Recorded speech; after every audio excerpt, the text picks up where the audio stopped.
Assalamu alaikum dear students and welcome to today's session. I hope everybody is fine.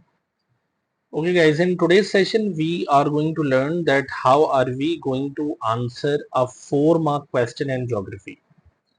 अगर geography में 4 mark questions की बात की जाए तो there are 2 categories of 4 mark questions जिनको आप लोगों ने ध्यान में रखना. The first category is basically कि अगर आपके पास simple question आ रहा है, जैसे कि for example ये question है कि describe the economic activities of highland areas. Now this is a question for 4 marks. इधर एग्जामिनर ने कहीं भी इस बात का जिक्र नहीं किया कि you need to develop the answer. अच्छा, इसमें 2 कंडीशंस होती हैं, या तो एग्जामिनर आपको ऐसे 1 2 3 4 लाइंस बना के दे देगा, या नॉर्मल लाइंस जैसे आंसर की होती हैं वो अगर दे देता है. स्टिल इन दैट केस अगर आपके पास क्वेश्चन है फॉर 4 मार्क्स और आपको जो है 4 मार्क का क्वेश्चन है, कोई डेवलपमेंट की बात नहीं की गई है, तो there is 1 mark for each point. आपको 4 पॉइंट्स आइडेंटिफाई करने, you can get 4 marks. 1 mark for each point के हिसाब से 4 मार्क्स आपको मिल जाएंगे. This is basically for a simple 4 mark question.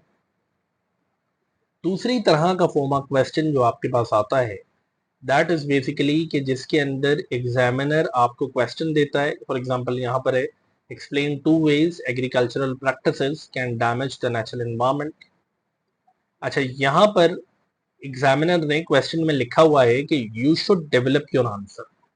अब अगर यहाँ लिखा हुआ है कि you should develop your answer, so it means that you need to explain the point whatever you are identifying. ठीक है. अब सवाल यहाँ ये आता है कि सर कितने पॉइंट्स इसमें मुझे लिखने हैं. तो देखें, 1 mark is for identifying the simple point and 1 mark is there for the explanation. ये हो गए 2 marks. 2 marks का मतलब है कि आपको 2 points आइडेंटिफाई करके फर्दर एक्सप्लेन करने हैं. 4 mark क्वेश्चन अगर आ रहा है और क्वेश्चन में स्पेसिफिकली लिखा हुआ है कि you should develop your answer, तो उसका मतलब ये है कि आप पॉइंट को आइडेंटिफाई करेंगे. ठीक है. फॉर एग्जाम्पल ये कह रहा है कि जी एग्रीकल्चर से what's gonna be the problem to the environment. So here we identify the point that pesticides can damage the environment. This is the identification. Acha. After the identification, what you can do is that you can place a semicolon like this, so that you know that the identification is done.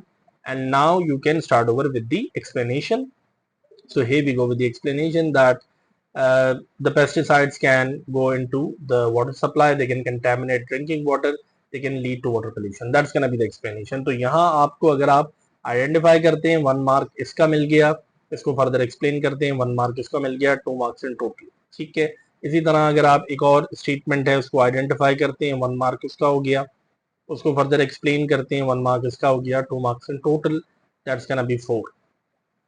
तो remember this thing guys कि अगर आपके पास वो answer में कह रहा है question में कि you should develop your answer, तो 2 स्टेटमेंट्स आएंगी और उनको फर्दर एक्सप्लेन किया जाएगा. अगर आप एक्सप्लेन नहीं करते हैं तो ये देख ले, maximum 2 marks if no development. यानी फॉर एग्जांपल एग्जाम में टाइम कम है, आपने दोनों स्टेटमेंट्स को आइडेंटिफाई करके छोड़ दिया, या उसकी डेवलपमेंट आपको समझ नहीं आ रही, so you have left after identifying the statements, so that's can be 2 marks in total. आपको 2 आउट ऑफ 4 जो है वो मिल रहा होगा. So this is how it is basically. 4 mark का कतई तौर पर मतलब ये नहीं होगा कि 4 मार्क है तो 4 पॉइंट्स. अगर सवाल में लिखा हुआ है you should develop your answer, तो 2 points with explanation are going to be required there.